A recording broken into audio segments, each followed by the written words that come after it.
digamos, haciendo uso de esto que la ESI nos invita, es esto de, bueno, valorar que todas estas partes son constitutivas de lo que somos, son constitutivas de nuestra sexualidad. Este sería recién el segundo punto que la ESI nos viene a proponer, o el segundo pilar, digamos, que viene a tocar.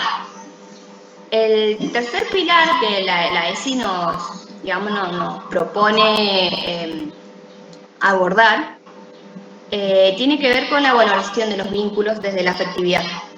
La valoración de los vínculos desde la afectividad es el enseñar las relaciones, y no las relaciones de amor, sino de amor romántico. Es romper con estas relaciones de amor romántico que se nos vienen imponiendo y que son las únicas que conocemos históricamente y en todos los contextos. La televisión, las propagandas, en las mismas currículas, se nos impone, digamos, el relacionarse a través de un amor que es un amor romántico y es un amor heterosexual. Y en este amor heterosexual y este amor romántico se encriptan también lo que son muchos de los roles de género, en donde la mujer tiene su rol, como es el del cuidado de la casa, el del cuidado de las niñas, y el hombre tiene su rol, que es el de trabajar, el de mantener a la familia, hacer sustento. Y es importante, digamos, acá pararnos en la figura del hombre, en esta construcción de masculinidades y en esta construcción, digamos, de varones que se viene haciendo históricamente, que es, bueno, en esto de a qué nos invita la ESI. Las expresiones afectivas nunca son vistas o nunca son bien vistas en el varón. Un varón que, digamos, históricamente fue construido como una persona ruda, como una persona no sensible, como una persona que no puede llorar, como una persona que tiene que ser fuerte, que tiene que ser el sustento, que no puede ser ama de casa, que no puede ser cuidador de sus hijos. Entonces, estas construcciones desde la afectividad son las que la ESI también nos viene con las que la ESI nos viene a interpelar. Hablamos específicamente del varón porque es en esta construcción de las masculinidades en donde se hace mucho foco, porque la construcción de las masculinidades desde chiquitos se les van imponiendo, se le va imponiendo al niño que tiene que ser rudo, se le va imponiendo al niño que tiene que ser fuerte, que no tiene que llorar, y se le va imponiendo al niño que hay una mujer, que hay una compañera, que siempre va a ser más débil que va a poder hacer cosas que él no puede hacer, que no va a poder jugar a la pelota, que tiene que estar sentada en el rincón de las nenas, que en ese mismo rincón de las nenas no puede estar sentado él. Un varón que no puede paternar, por así decirlo, desde la afectividad, sino ejercer de padre justamente desde esto, desde bajar líneas de dureza, líneas que no son sensibles. Entonces, por eso la ESI pone también mucho foco y nos invita a interpelar a las masculinidades construidas desde sus inicios. Otro de los pilares que nos invita a tener en cuenta la ESI es el ejercicio del derecho, el ver a las niñas, adolescentes y también mayores como sujetos de derechos. Esto quiere decir que esto de con mis hijos no te metas llega hasta un punto y tus hijos como sujetos de derecho, como parte de una sociedad, no tienen por qué estar aislados de lo que son los derechos primordiales. Y uno de los derechos primordiales es la educación sexual integral. Y como para terminar, digamos, con uno de los pilares más importantes es, bueno, otra de las cosas que también hace como el meollo del ruido, que es el cuidado del cuerpo. ¿A qué nos referimos con el cuidado del cuerpo? Hay muchos rumores de este mismo grupo, Con mi hijo no te metas, en donde la educación sexual le va a enseñar a mi hijo a masturbarse, le va a enseñar a mi hijo que las partes de su cuerpo se pueden tocar y pueden ser erectas, le va a enseñar a mi hija que hay zonas erógenas y eso la va a llevar a que esté todo el día masturbándose, le va a enseñar, bla, bla, bla. Bueno, mitos mitos que se rompen justamente con el estudio y con la lectura simple de la ley. Esto del cuidado del cuerpo es el cuidado de la salud, es por etapas, según las edades, ir dando a conocer a qué se refiere el cuidado del cuerpo, cuáles son las partes constitutivas de ese cuerpo, qué es justamente la sexualidad desde el sexo biológico y desde la identidad, y es demostrarle una realidad a nuestros hijos según las edades correspondientes. Esto del cuidado del cuerpo tiene que ver también con la anticoncepción, tiene que ver con las barreras o el cuidado ante infecciones de transmisión sexual, y tiene que ver también, que es una de las manifestaciones más fuertes que ha tenido la ESI, y por eso la valoramos y por eso la defendemos, que es el conocer y que los niños puedan conocer su cuerpo, lo cual ha traído muchas cuestiones con respecto al abuso infantil. El que cada niña pueda conocer su cuerpo significa que va a conocer cuáles son sus partes que pueden estar expuestas, que pueden estar tocadas, siempre con su consentimiento. Es conocer el cuerpo, es conocer que cada persona tiene consentimiento y que hay partes que son íntimas, que hay partes que no son íntimas, y que más allá de que sean o no sean íntimas, sin un consentimiento nunca nadie puede tocarse. Y esto, al hablarlo con niñas de 5 años hasta con adolescentes, ha despertado y abierto una gran digamos, olla, por así decirlo, de casos de abuso sexual en la infancia, en la adolescencia, en las escuelas. San Juan es la tercera provincia en Argentina con más casos de abuso sexual infantil. Entonces, nosotros personalmente, esto como militante feminista, como militante estudiantil y como militante también de la educación, pienso que es necesario hacer las denuncias correspondientes al organismo, digamos, que media esto. ¿Quién es el responsable de que en San Juan no se dé educación sexual integral? ¿Quién es el responsable de que las instituciones no puedan bajar, digamos, estos contenidos a las niñas? ¿Por qué nuestras niñas tienen que estar privados de su derecho? Entonces, quienes no imparten la educación sexual integral están siendo cómplices de estas situaciones que muchas veces son el abuso sexual infantil. Entonces, bueno, es duro contarlo, es duro trabajarlo y es duro interpelarlo, pero es necesario, porque es la realidad, es lo que viven y es lo que están viviendo muchos de los pequeñitos a quienes acompañamos, habitamos y contenemos. Así que, bueno, eso por ahora es lo que tengo para decir. Bien. Voy a seguir yo entonces, voy a tomar la palabra.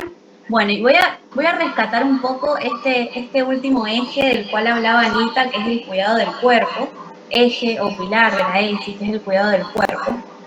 Justamente yo creo que si en este momento se animan o no, que estaría bueno, pero si no, no hay problema, si se animan y habilitan sus micrófonos y reflexionamos sobre su propia trayectoria educativa, yo estoy segura que si yo les pregunto sobre educación sexual, se van a limitar a una clase de biología, quizás a alguna charla que tuvieron, que encima hacían salir a las mujeres afuera, dejaban a los varones, después al revés, y que les contaban cómo funciona el sistema reproductor, la menstruación y alguna que otra cuestión más, y se limitaba a eso. Era un día de clases, era una o dos materias, o incluso lo dejaban en manos de personas, entre comillas, más especializadas, que por lo general y con esta visión científica o biomédica se cree que son las únicas personas autorizadas, tal cual lo daban las monjas, exacto. Siempre se cree que las personas habilitadas a hablar de esto nada más son los médicos.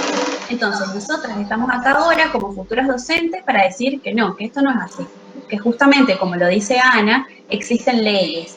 y que estamos hablando de sujetos de derecho, que quieran o no los padres o las familias están dentro de un país en donde la ley está vigente hace 14 años. Que no se aplique en la provincia, bueno, ya dijimos que es un tema aparte, pero sin embargo, desde fines del 2019 se empezó a cambiar un poco esta perspectiva, adhirieron desde el ministerio, pero lamentablemente la pandemia paralizó todo, hizo que un poco se frenaran todos estos proyectos de educación sexual integral, que también ya vamos a hablar de esto, se frenaron un poco y, bueno, lamentablemente esto está parado, pero esperamos que el próximo año se retome y que efectivamente se cumpla en las escuelas, pero como corresponde, con los lineamientos curriculares.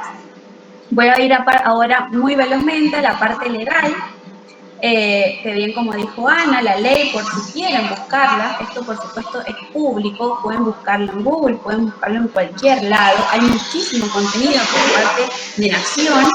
El número de la ley es la 26.150. Cuando ustedes la lean, van a ver que justamente, como dice Ana, la sexualidad no se limita nada más que a lo sexual referido a un coito o al acto sexual en sí. Justamente no hace falta que sea algo novedoso, sino ya desde Freud se sabe que la sexualidad está presente en los cuerpos desde el primer momento en el que se nace, a partir del contacto con un otro. La sexualidad abarca muchos y abarca todos los aspectos de la vida, sumado a que es también algo muy ligado a lo político, a lo subjetivo y al espacio cultural en el cual cada sujeto está inmerso, por supuesto. Entonces, cuando hablamos de educación sexual, decimos que toda educación es sexual. Para esto también les puedo recomendar a Graciela Morgade, que Graciela Morgade es la decana de la Facultad de Filosofía de la UBA, ella fue una de las primeras personas que más militó y que más impuso y luchó para que se sancionara como ley la ESI. Ella plantea en varios de sus libros justamente esto, que la educación es todo abarca la sexualidad. Entonces, cuando ustedes acudan a la ley, que repito el número por si la quieren buscar, es la 26.150, van a ver que se habla de una ley sexual integral en todos los niveles del sistema educativo. Y acá es donde viene el miedo, pero que el miedo que está ligado a la duda, al no saber. ¿A qué se refieren cuando hablamos de educación sexual integral en un nivel inicial, por ejemplo? Que tal cual, como lo decía Ana, no es que se les va a enseñar a niños, a niñas a masturbarse, se les va a enseñar cosas que no estén adecuadas a su edad.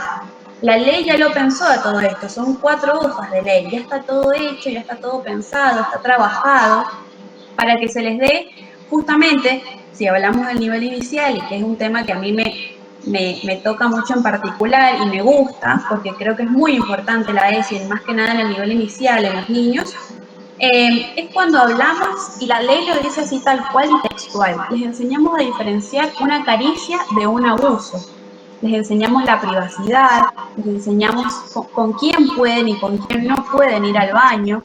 Y si hablamos de todo lo que decían en cuanto a la cultura, en cuanto al género, a las desigualdades de poder, también en los juegos todo esto está inmerso y es ESI. Anteriormente, y todavía en algunas escuelas lamentablemente sigue siendo así, en la sala de nivel inicial se divide un sector que es de juegos de hombres, entre comillas, y otro sector de juegos que es el de mujeres, y se los separa. Entonces, en el de mujeres tenés la cocinita, la cama, los rebotes para cuidar, ya posicionando, educando, justamente, es educando a que sean madres, a que cocinen y a limitarlas a ese sector, y a los hombres con los elementos de construcción y con otro tipo de juegos. Así como son los juegos, son también las profesiones. Y todo esto se va reproduciendo y va formando a estos futuros sujetos que van a ir avanzando de nivel y la educación sexual va a seguir siendo igual. Entonces, otra de las cosas que propone la ley es que sea transversal. Transversal quiere decir que en todas las materias va a haber educación sexual integral. ¿Qué quiere decir esto? Que en todas las materias vamos a hablar efectivamente o explícitamente de un tema de ESI. No, no es así. Simplemente puede estar implícito, pero con perspectiva de género, de diversidad, desde un marco de derechos, tal cual como le estábamos contando de los 5 pilares. Entonces, si yo ahora les hago otra pregunta, por ejemplo, ¿A quiénes de las personas que están presentes ahora en historia les hablaron de mujeres importantes de la historia? Yo les puedo asegurar que son muy pocas, porque en la historia también vemos eso. Esto no quiere decir, a ver, esto es tiene una justificación histórica, por supuesto.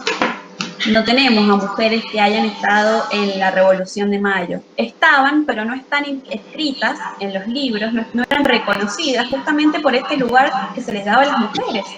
Pero sin embargo, estuvieron, participaron, y sin embargo, las que son más reconocidas y que en su momento fueron reconocidas, tampoco nos las enseñan. Entonces, enseñar historia sí también es enseñar eso y darle un lugar a la mujer que no es el que corresponde o no es el que nos gustaría, para que después sigan creciendo y vean a la mujer posicionada desde otro lugar.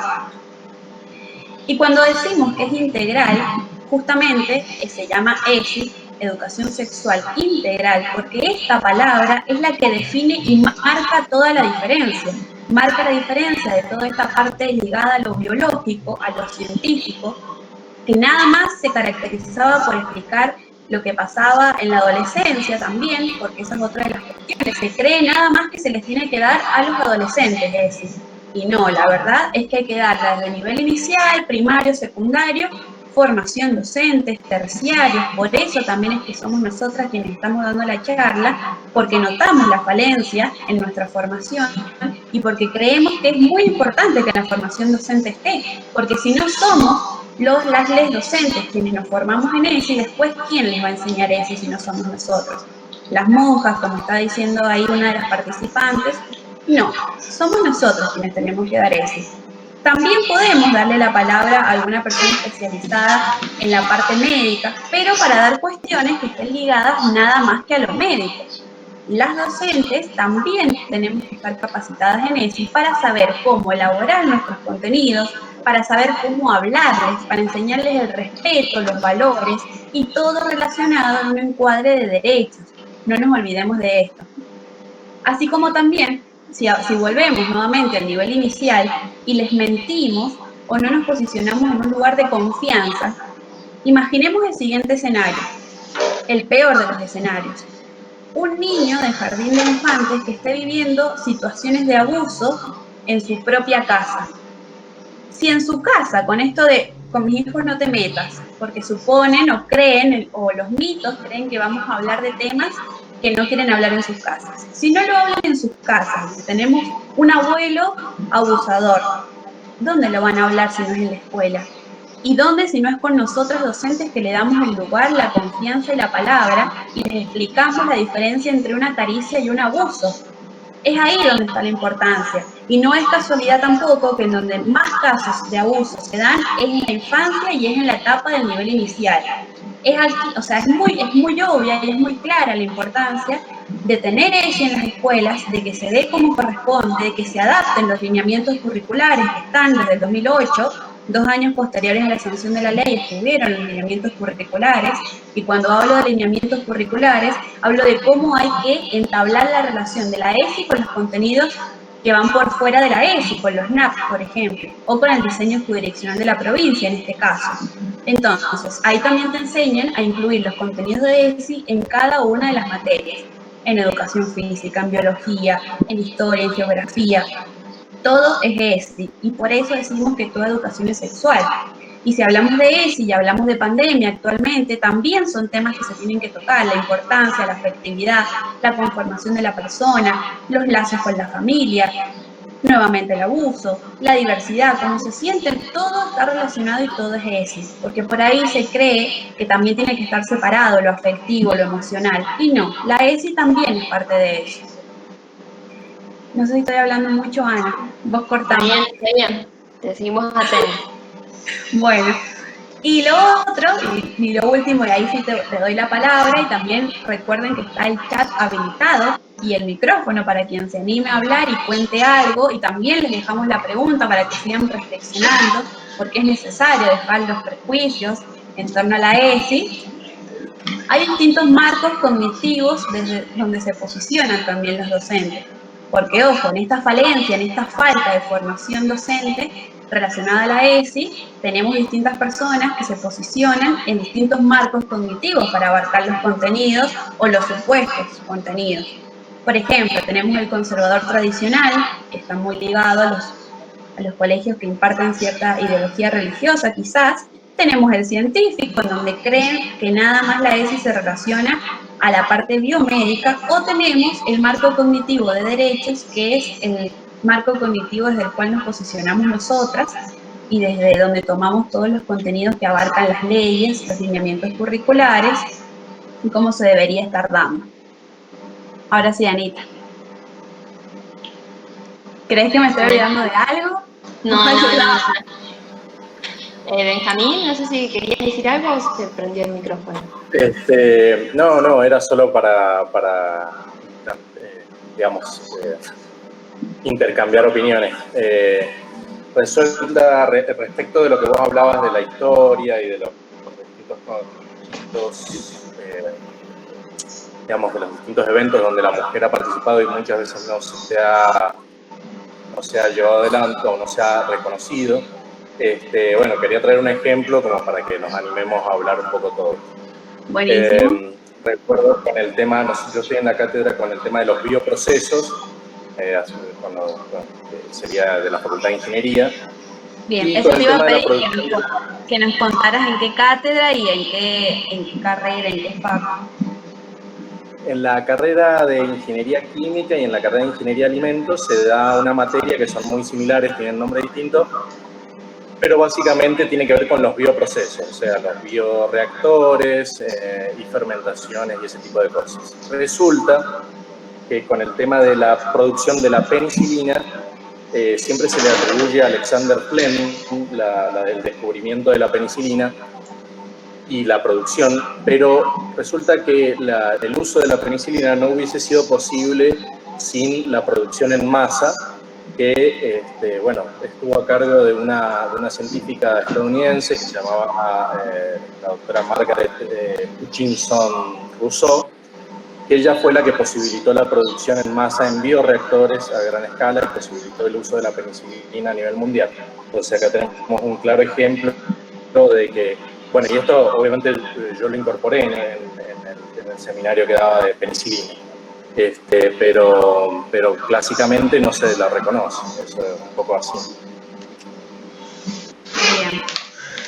Ahí tenemos un claro ejemplo también. Benja, y bueno, ya que te animaste a habilitar el micrófono, te voy a hacer otra pregunta. Vos que tenés hijos o hijas en el nivel inicial, me gustaría preguntarte si lo han estado trabajando, si vos crees en cuanto a lo que has visto, lo que has vivenciado, si se trabajan contenidos de ESI, si les han hecho preguntas durante el aislamiento. ¿Cómo consideras que se está trabajando con este tema en tu caso en particular? ¿O cómo te gustaría que se abarcara?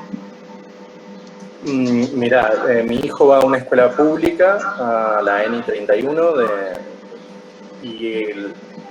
yo no me he dado cuenta que toquemos vinculación, o temas más vinculados a la ESI. Lo que sí, no noto diferencia en el aula, cuando he tenido la oportunidad de ir al aula a principio de año o el año anterior, en separación de varones y nenas, o de hombres y mujeres.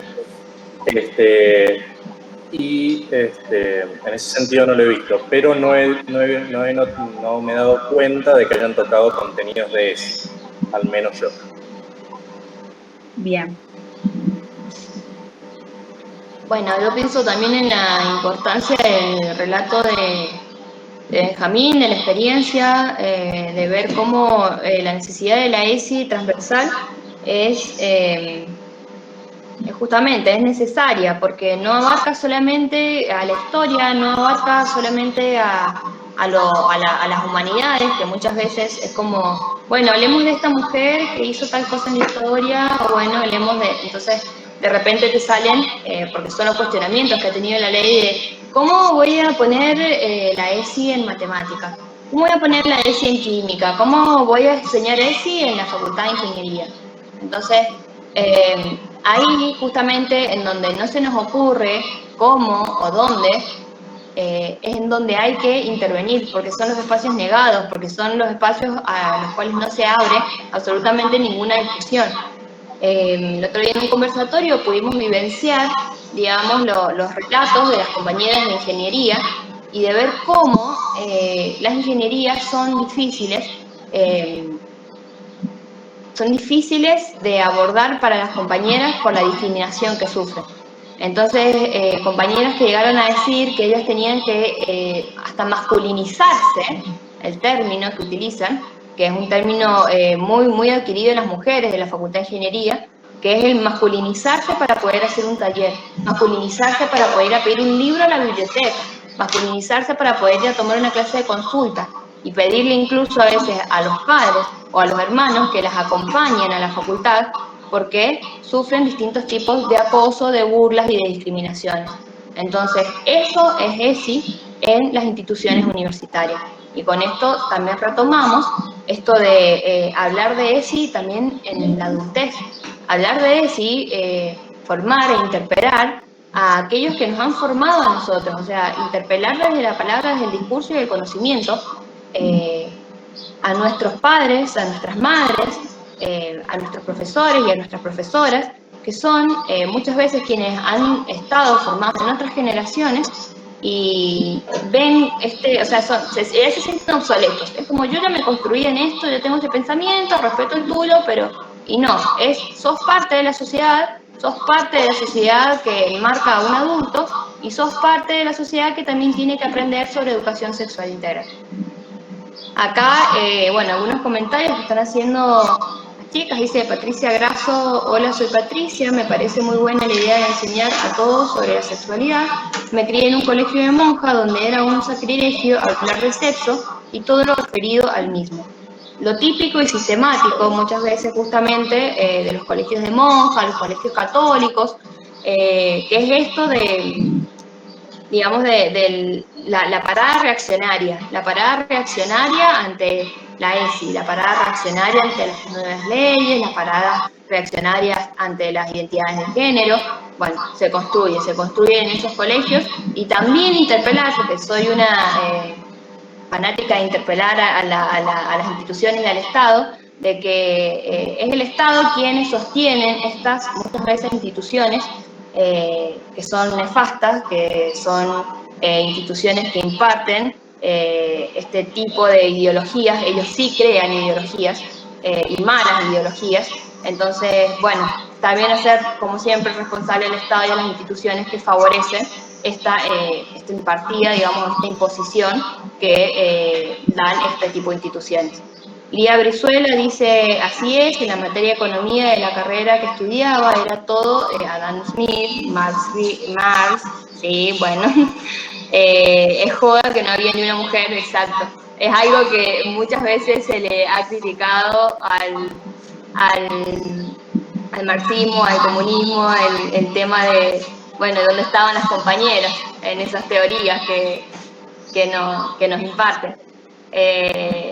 Bueno, Julieta Montaña dice: en las clases virtuales de mi hijo, que asiste a primer grado, cuando toman asistencia lo hacen de manera separada, y la primera lista que se lee es la de los varones, totalmente. Muchas escuelas siguen con ese sistema, sí, totalmente. Bueno, aquí hay alguien que está pidiendo la palabra, no sé si se la... Sí, tiene la palabra, puede habilitar su micrófono. Hola, buenas tardes a todos y a todas. Bueno, primero agradecerle a Ana y a Natalia por esta excelente charla. La verdad que siempre son materias dispuestas para ilustrarnos, predispuestas a que podamos a seguir interpelándonos, aprendiendo. La verdad que muchísimas gracias. Eso por un lado. Por el otro, yo simplemente quiero